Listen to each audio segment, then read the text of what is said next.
जिंदगी में बुरी परिस्थितियां तो आती ही है। जिंदगी का यह खेल होता है जो आपको समय के साथ बेहतर बनाता है। इसलिए परिस्थितियों से डरना नहीं चाहिए। अगर डर लगे तो यह प्राचीन रहस्य अपनाने से आपको डर से और चिंता से पूर्णता मुक्ति मिल जाएगी। अभी वह रहस्य कौन सा है, वह हम कहानियों के माध्यम से जानेंगे। तो बिना देर किए चलिए उन कहानियों की शुरुआत करते हैं। पहली कहानी। दोस्तों, बात बहुत समय पहले की बात है। एक निर्धन व्यक्ति राजा के महल में माली का काम करता था। उसने राजमहल के बाग में कई प्रकार के फलों के पेड़ लगाए थे। जो फल पक जाते वो तोड़कर राजा के सामने प्रस्तुत कर देता। कई बार खुश होकर राजा उसे इनाम भी देते। एक बार बाग में आम, अंगूर और नारियल के फल हुए। माली टोकरी लेकर बाग में पहुंचा और सोचने लगा कि आज कौन सा फल महाराज के लिए ले जाऊं। कुछ देर सोचने के बाद उसने अंगूर तोड़ लिए और टोकरी में भरकर राजा के पास पहुंचा। उन दिनों राजा कुछ चिंतित था। उसे गुप्तचर द्वारा सूचना मिली थी कि पड़ोसी राज्य का राजा उस पर आक्रमण की तैयारी में है। वह इस बारे में गहन सोच विचार में डूबा हुआ था। तभी माली उसके पास पहुंचा और चुपचाप उसके सामने टोकरी रखकर कुछ दूर जाकर बैठ गया। राजा मंथन करते करते टोकरी से अंगूर उठाकर खाने लगा। वह आधा अंगूर खाता और आधा फेंक देता, जो माली के ऊपर गिरता। जैसे ही अंगूर माली को लगता, वह कहता, भगवान तू बड़ा दयालु है।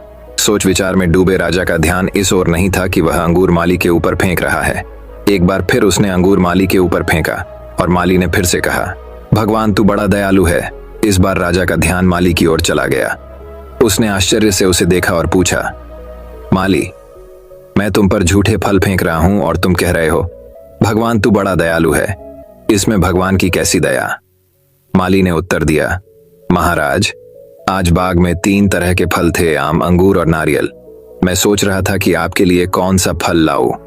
भगवान की दया से मेरी बुद्धि में आया कि आपके लिए अंगूर ले चलूं और मैं अंगूर ले आया।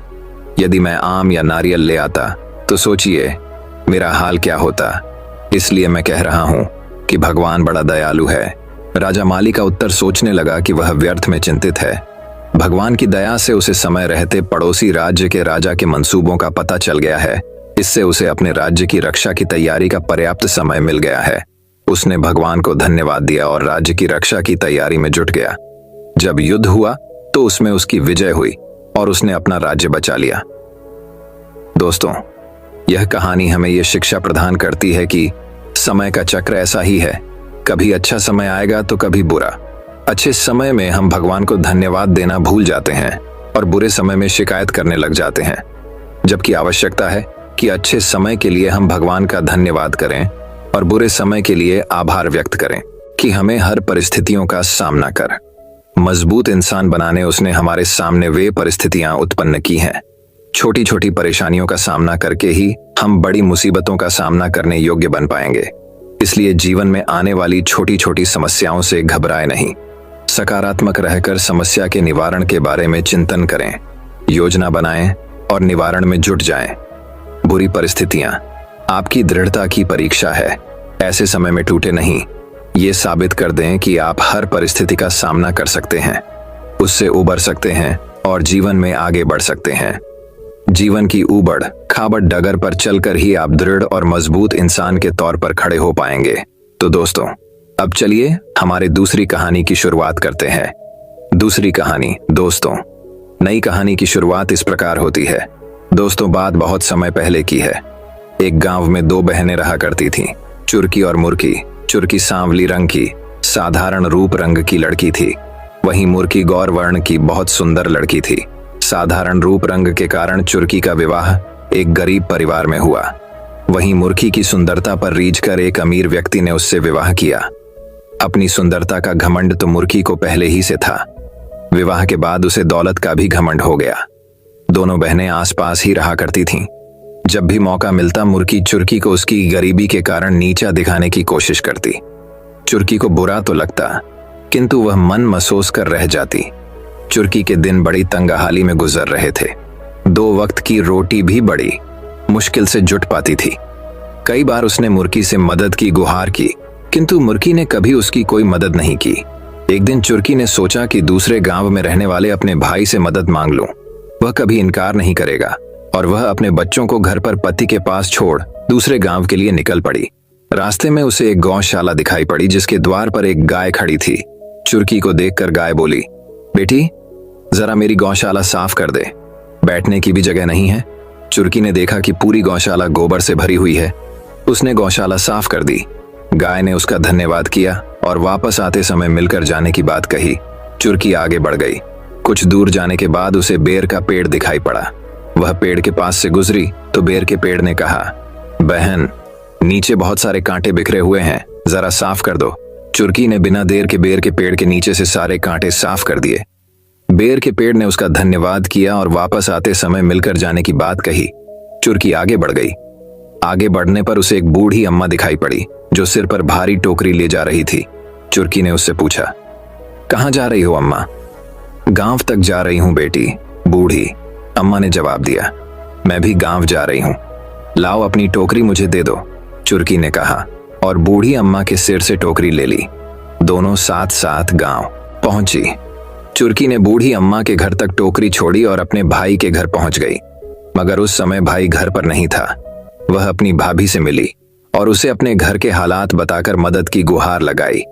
भाभी ने उसे घर से भगा दिया। दुखी होकर वह अपने गांव वापस लौटने लगी। रास्ते में उसी बूढ़ी अम्मा का घर पड़ा। बूढ़ी अम्मा ने उसे अपने घर बुलाया और कुछ खाने को दिया, फिर अपनी टोकरी देकर विदा कर दिया। रास्ते में चुरकी ने टोकरी पर ढका कपड़ा हटाया तो हैरान रह गई। टोकरी सोने चांदी से भरी थी।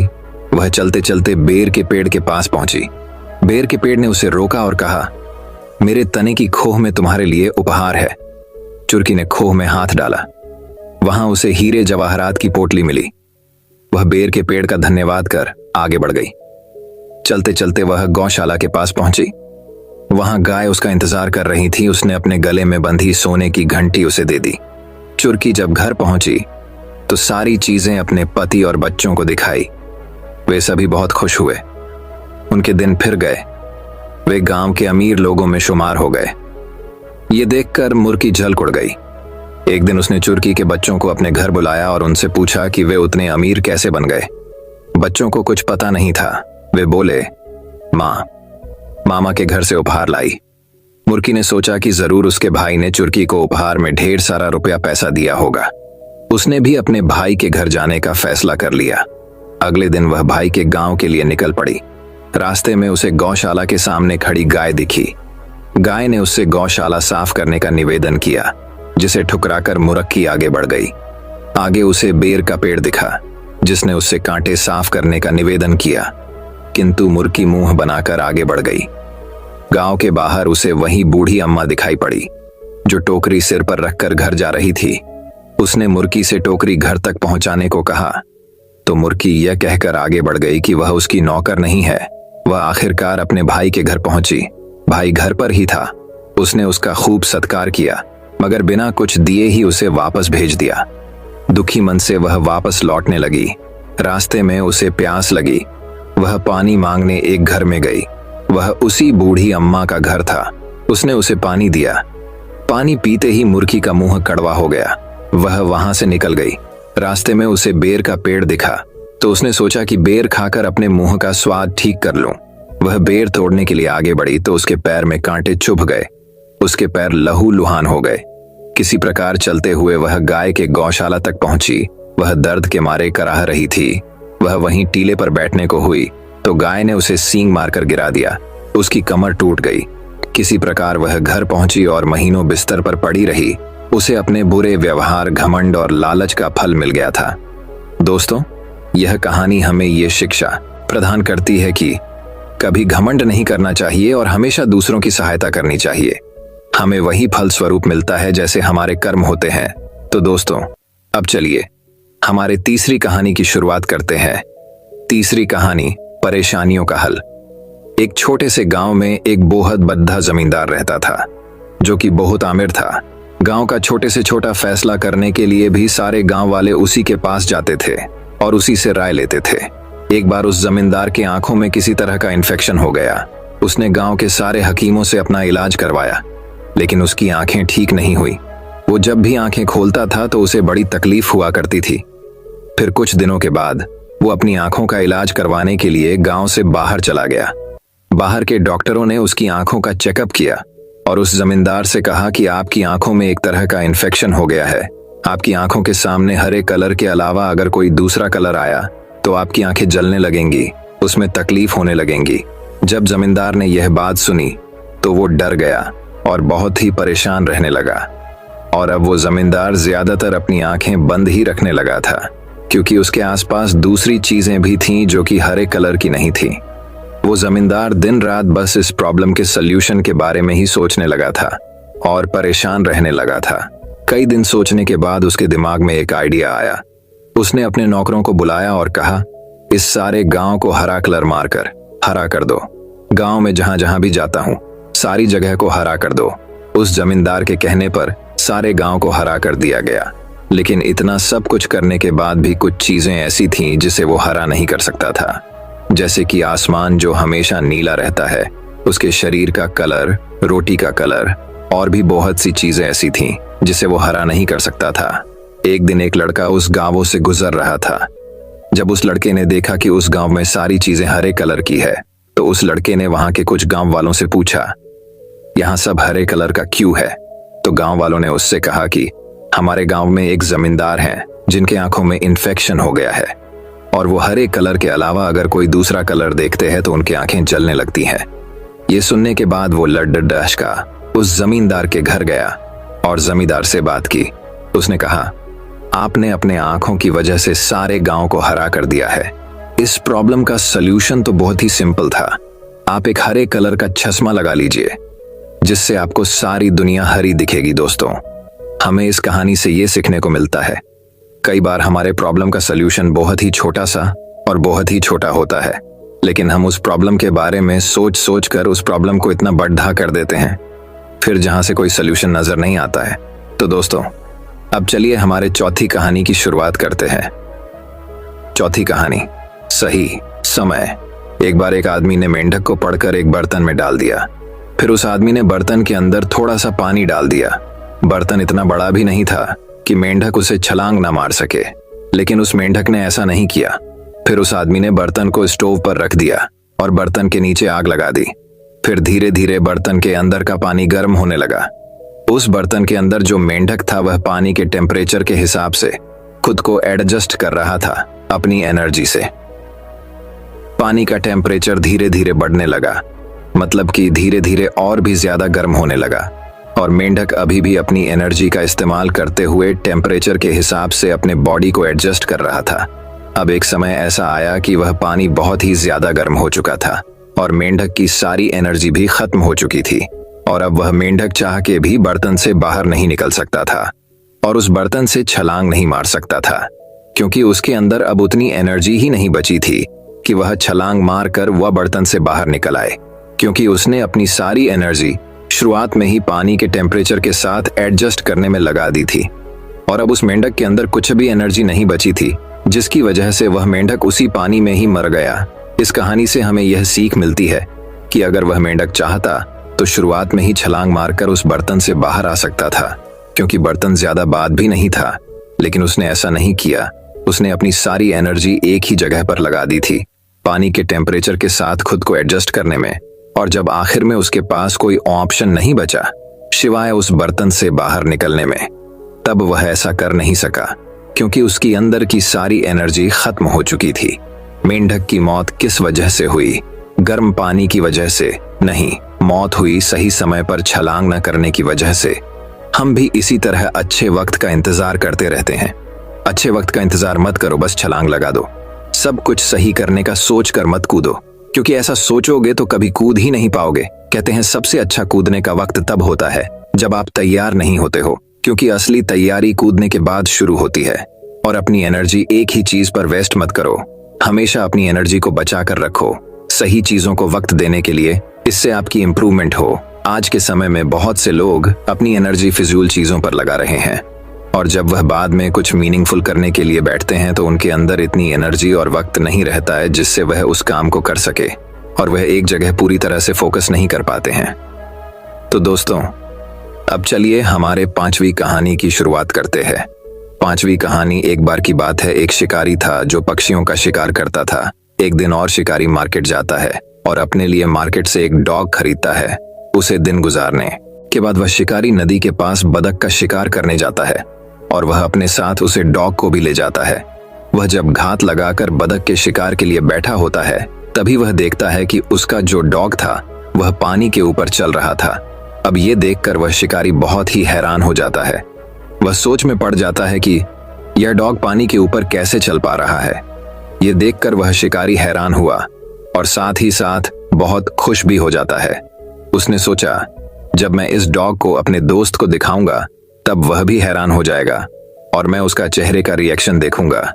तो एक दिन उस शिकारी ने अपने दोस्त को भी नदी के पास बत्तख का शिकार करने के लिए बुलाया।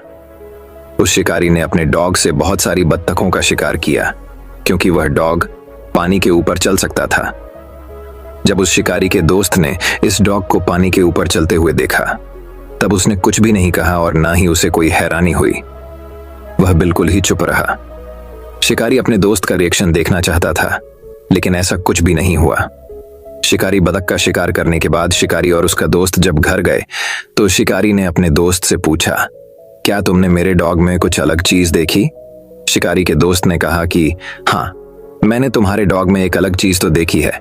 शिकारी ने उससे पूछा कि कौन सी चीज देखी? उसके दोस्त ने उसकी तरफ देखकर जवाब दिया और कहा कि मैंने देखा कि तुम्हारे डॉग को तैरना नहीं आता है और वह कभी तैरना सीख भी नहीं सकता है। यह तुम्हारे डॉग में बहुत बड़ी कमी है। इस कहानी से मैं बहुत बड़ी सीख मिलती है और वह यह है कि आप इस दुनिया में कुछ भी कर लो, कितना भी बेहतर कर लो, कितना भी अलग कर लो, लेकिन लोग कोई ना कोई कमी तो निकाल ही लेते हैं। इतिहास में बहुत से ऐसे महान लोग गुजरे हैं जिन्होंने बहुत अलग और बहुत बेहतर काम किया है, लेकिन आज भी कुछ लोग उन्हें गालियां देते हैं और उनमें कमियां निकालते हैं। तो लोगों की बातों पर ज्यादा ध्यान मत दो, क्योंकि आप उनको कितना भी बेहतर खाना पकाकर खिला दो, वह अलग से नमक जरूर मांगेंगे और खाने के बाद भी उस खाने में 100 तरह की खामियों और कमी निकलेंगे। जरूर, अगर आपको जिंदगी में आगे बढ़ना है तो यह मत देखो कि लोग क्या कहते हैं। अगर आप सबकी सुनने लगोगे तो फिर आप अपनी कब सुनोगे? तो अगर आप इस कहानी को और भी लोगों तक पहुंचाना चाहते हैं तो इस स्टोरी को दूसरे लोगों तक शेयर करिए। अगर आपको इससे कुछ सीखने को मिला हो तो हमें कमेंट में जरूर बताइए। तो दोस्तों, अब चलिए हमारे छठी कहानी की शुरुआत करते हैं। छठी कहानी। एक वक्त की बात है। एक बार एक स्कूल में नए सर आए हुए थे। वह सर किसी भी चीज को बहुत ही इंटरेस्टिंग तरीके से पढ़ाते और समझते थे। तो एक बार वह सर क्लास के अंदर आते हैं। वह क्लास स्टूडेंट से पूरी भरी हुई थी। सर के हाथ में एक बड़ा सा जार था। उस जार को देखकर स्टूडेंट्स को कुछ समझ नहीं आया। सर ने उस जार को एक टेबल पर रख दिया और अपने बैग से कुछ बड़े पत्थरों को निकाला और उन पत्थरों को उस बड़े से जार के अंदर डालना शुरू कर दिया। उन्होंने उस जार के ऊपर तक उन पत्थरों को डाल दिया था। अब उस जार के अंदर एक भी पत्थर नहीं जा सकता था। फिर सर ने सारी स्टूडेंट की तरफ देखकर उनसे पूछा कि क्या यह जार पूरा भर चुका है? सारे बच्चों ने सर की तरफ देखकर कहा, हाँ, यह जार पूरा भर चुका है। बच्चों का यह जवाब सुनने के बाद सर ने अपने बैग से कुछ छोटे छोटे कंकरियों को निकाला और उस जार के अंदर उन छोटे कंकरियों को डालने लगे। वो एक हाथ से जार में कंकरियों को डाल रहे थे और एक हाथ से जार को हिला रहे थे ताकि कंकरियां उस जार के अंदर अपनी जगह बना लें। अब उस जार के अंदर बड़े पत्थरों के बीच में जो गैप था, छोटे कंकरियों ने गैप के अंदर जगह बना ली थी।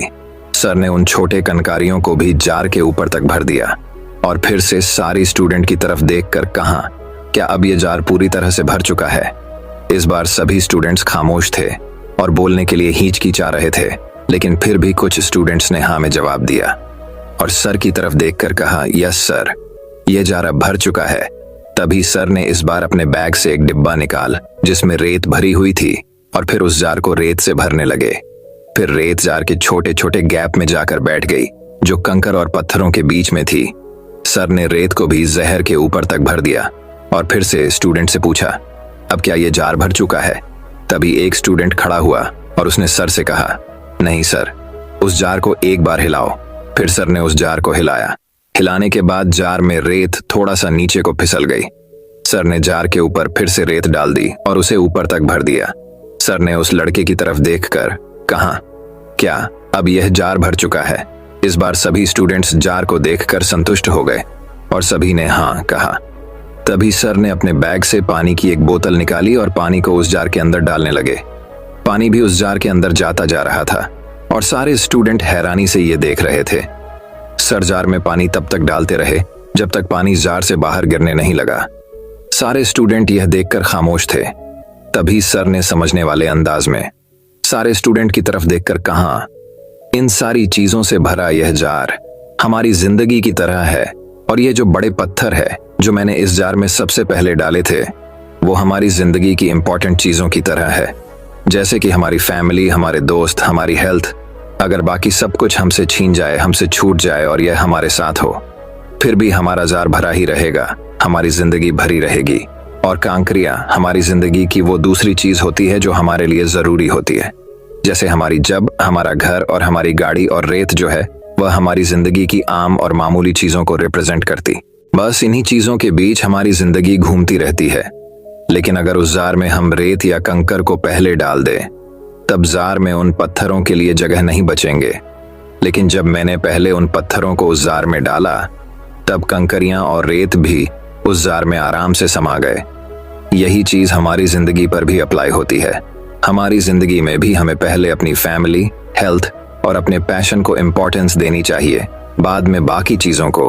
अगर आप अपना सारा टाइम, अपनी सारी एनर्जी मामूली और अनइम्पोर्टेंट चीजों पर बर्बाद कर दोगे, तो आपके पास इंपॉर्टेंट चीजों के लिए टाइम ही नहीं बचेगा। अपनी फैमिली के लिए, अपनी हेल्थ के लिए, अपनी प्रोडक्टिविटी के लिए आपके पास टाइम ही नहीं होगा। अगर आप चीजों को प्रायोरिटी नहीं करोगे तो आपकी जिंदगी की इंपॉर्टेंट चीजें अधूरी रह जाएगी। इसीलिए जार के अंदर पहले पत्थरों को रखो, कंकर और रेत जैसे मामूली कामों को उनकी जगह मत लेने दो। तो दोस्तों, अब चलिए हमारे 7वीं कहानी की शुरुआत करते हैं। 7वीं कहानी। एक बार एक वैज्ञानिक ने एक टिड्डे को पकड़ा और उसे अपनी आवाज पर छलांग लगाना सिखाया। वह टिड्डे से कहता कि कूदो, और वह आवाज सुनकर वह जोर से छलांग लगता। और वह वैज्ञानिक था तो प्रयोग करना तो बनता ही था। उन्होंने टिड्डे के छलांग पर प्रयोग किया। वैज्ञानिक ने उसकी एक टांग तोड़ दी और फिर बोला, कूदो। अब टिड्डे की छलांग की दूरी कम हो गई। वैज्ञानिक ने अब उसकी दूसरी टांग भी तोड़ दी और फिर बोल, कूदो। फिर क्या होना था? टिड्डे की छलांग और कम हो गई। फिर उसने उसकी तीसरी टांग भी तोड़ दी। फिर छलांग की दूरी और कम हो गई। एक एक करके बेचारे टिड्डे की सारी टांग तोड़ दी गई। अब आखिरी टांग टूटने पर जब उसे कहा गया कूदो, तो वह हल भी नहीं पाया। अब वैज्ञानिक ने अपना निष्कर्ष अपनी डायरी में लिखा। जानते हो उसने क्या लिखा? जब टिड्डे की एक टांग तोड़ी गई तो वह थोड़ा बहरा हो गया। जब उसकी दूसरी टांग तोड़ी गई तब वह और बहरा हो गया। हर टांग टूटने के साथ वह और बहरा होता गया, और सारी टांग टूटने के बाद वह पूरा बहरा हो गया। जोर जोर से चिल्लाने का भी उसे पर कोई असर ना हुआ। वह तो अपनी जगह से हिला तक नहीं। छलांग लगाना तो दूर की बात थी। इस कहानी को सुनकर आप सभी को ऐसा ही लग रहा है ना कि क्या मूर्ख वैज्ञानिक था, कि कितनी सीधी सी बात इसको समझ में ही नहीं आई। आप में से कुछ लोग ये भी सोच रहे होंगे कि ये तो एक छोटे बच्चों को भी पता है कि टिड्डे की छलांग उसकी टांग टूटने की वजह से कम होती जा रही थी, ना कि वह बहरा हो गया था। पर दोस्तों, हम सभी जीवन में कई बार ऐसे ही मूर्ख बन जाते हैं। कई बार जीवन में दो घटनाएं एक साथ ऐसे घटती है कि उनका एक दूसरे से कोई संबंध होता ही नहीं, फिर भी ऐसा लगता है कि गहरा संबंध है। कभी कभी दिखाता कुछ और है, हमें समझ कुछ और आता है, और वास्तव में होता कुछ और है। इसीलिए अगर आपको पछताना नहीं है तो अपनी लाइफ में जल्दबाजी में कोई फैसला ना ले। हमेशा समझ बुझ का इस्तेमाल करें, सावधानी बरतें, नतीजा सोच समझ कर ही निकालें। तो दोस्तों, अब चलिए हमारे 8वीं कहानी की शुरुआत करते हैं। 8वीं कहानी। यह कहानी है एक लड़के की जिसको शक्कर खाने की बुरी आदत थी। बस दिन रात शक्कर ही खाया करता था, और उसके शक्कर खाने की वजह से उसकी माँ बहुत परेशान रहती, क्योंकि कोई चीज अगर ज्यादा भी हो जाए तो उसके भी साइड इफेक्ट होते हैं। तो इस बात को लेकर उसकी माँ परेशान रहती थी और उस लड़के को बार बार शक्कर खाने के लिए मना करती थी। लेकिन वह लड़का अपनी माँ की बात नहीं सुनता था। तो उसी गांव में एक बाबा जी रहते थे जिनको लड़का बहुत मानता था और उनकी हर एक बात मानता था। तो उसकी माँ ने सोचा कि बाबा जी से कहने लगाऊंगी कि आप इसे शक्कर खाने से मना कीजिए। उसने अपने बेटे को बाबा जी के पास लेकर गई। बाबा जी एक पेड़ के नीचे बैठे हुए थे। उस औरत ने बाबा जी से कहा, आप मेरे बेटे से सिर्फ इतना कह दीजिए कि वह अब से शक्कर ना खाए। करू बाबा जी ने उस औरत से कहा कि ये बात मैं तुम्हारे बेटे से अगले हफ्ते कहूंगा। तुम अपने बेटे को अगले हफ्ते मेरे पास लाना। वह औरत अपने बेटे को लेकर चली गई और पूरा 1 हफ्ता गुजरने के बाद वह फिर से अपने बेटे को बाबा जी के पास लेकर आई। बाबा जी पेड़ के नीचे बैठे हुए थे और बाबा जी ने उस लड़के से सिर्फ इतना कहा कि बेटे अब से तुम शक्कर मत खाना। लड़का बाबा जी के इतनी सी बात से ही शक्कर खाना छोड़ देता है। लेकिन उसकी माँ हैरान थी कि सिर्फ इतना सा खाने के लिए बाबा जी ने मुझे 1 हफ्ते के बाद बुलाया।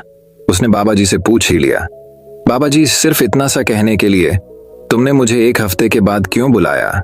बाबा जी का जवाब थोड़ा ध्यान से पढ़िएगा। बाबा जी ने कहा कि 1 हफ्ता पहले मैंने भी शक्कर खाना नहीं छोड़ा था। दोस्तों, एक है कि अगर हम दुनिया को बदलना चाहते हैं तो पहले हमें खुद बदलना पड़ेगा। दोस्तों, आप लोगों ने ज्यादातर देखा होगा घर में जो बड़े लोग होते हैं वह अपने से उम्र में छोटे लोगों को ही आप बच्चों को कहते हैं ये काम मत करो, लेकिन वह खुद करते हैं। जो बदलाव हम संसार में लाना चाहते हैं वही बदलाव पहले हमें खुद में लाना पड़ेगा। तो दोस्तों, अब चलिए हमारे 9वीं कहानी की शुरुआत करते हैं। 9वीं कहानी। एक बार की बात है, एक शिकारी था जो पक्षियों का शिकार करता था। एक दिन और शिकारी मार्केट जाता है और अपने लिए मार्केट से एक डॉग खरीदता है। उसे दिन गुजारने के बाद वह शिकारी नदी के पास बतख का शिकार करने जाता है और वह अपने साथ उसे डॉग को भी ले जाता है। वह जब घात लगाकर बतख के शिकार के लिए बैठा होता है तभी वह देखता है कि उसका जो डॉग था वह पानी के ऊपर चल रहा था। अब ये देखकर वह शिकारी बहुत ही हैरान हो जाता है।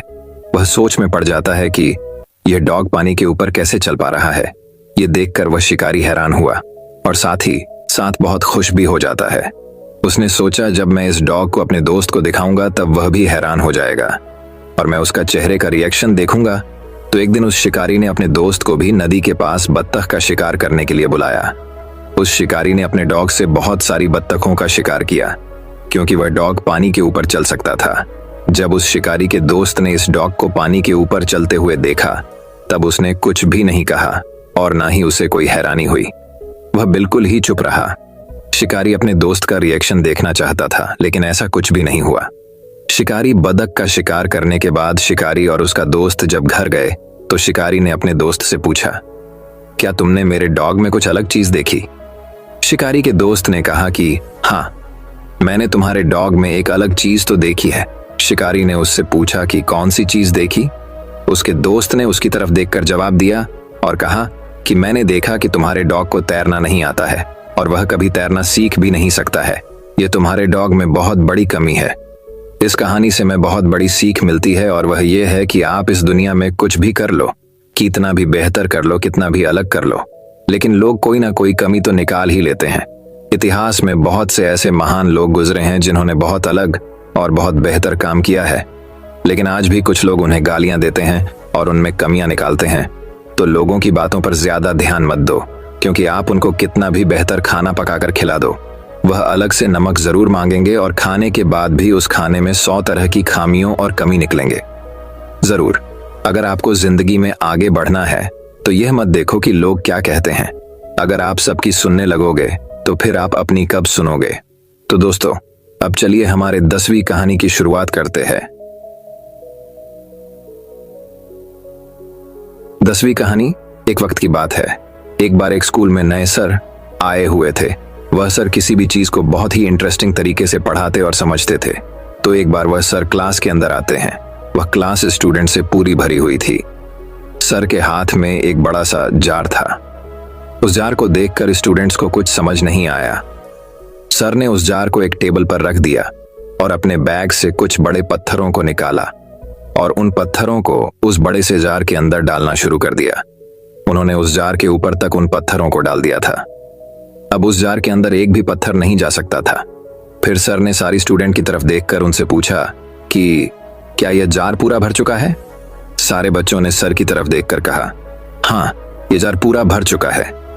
बच्चों का यह जवाब सुनने के बाद सर ने अपने बैग से कुछ छोटे छोटे कंकरियां को निकाला और उस जार के अंदर उन छोटे कंकरियां को डालने लगे। वो एक हाथ से जार में कंकरियां को डाल रहे थे और एक हाथ से जार को हिला रहे थे ताकि कंकरियां उस जार के अंदर अपनी जगह बना लें। अब उस जार के अंदर बड़े पत्थरों के बीच में जो गैप था छोटे कंकरियां ने गैप के अंदर जगह बना ली थी। सर ने उन छोटे कंकरियां को भी जार के ऊपर तक भर दिया और फिर से सारी स्टूडेंट की तरफ देखकर कहा, क्या अब ये जार पूरी तरह से भर चुका है? इस बार सभी स्टूडेंट्स खामोश थे और बोलने के लिए हिचकिचा रहे थे, लेकिन फिर भी कुछ स्टूडेंट्स ने हाँ में जवाब दिया और सर की तरफ देखकर कहा, यस सर, ये जार अब भर चुका है। तभी सर ने इस बार अपने बैग से एक डिब्बा निकाल जिसमें रेत भरी हुई थी और फिर उस जार को रेत से भरने लगे। फिर रेत जार के छोटे छोटे गैप में जाकर बैठ गई जो कंकर और पत्थरों के बीच में थी। सर ने रेत को भी जहर के ऊपर तक भर दिया और फिर से स्टूडेंट से पूछा, अब क्या ये जार भर चुका है? तभी एक स्टूडेंट खड़ा हुआ और उसने सर से कहा, नहीं सर, उस जार को एक बार हिलाओ। फिर सर ने उस जार को हिलाया। हिलाने के बाद जार में रेत थोड़ा सा नीचे को फिसल गई। सर ने जार के ऊपर फिर से रेत डाल दी और उसे ऊपर तक भर दिया।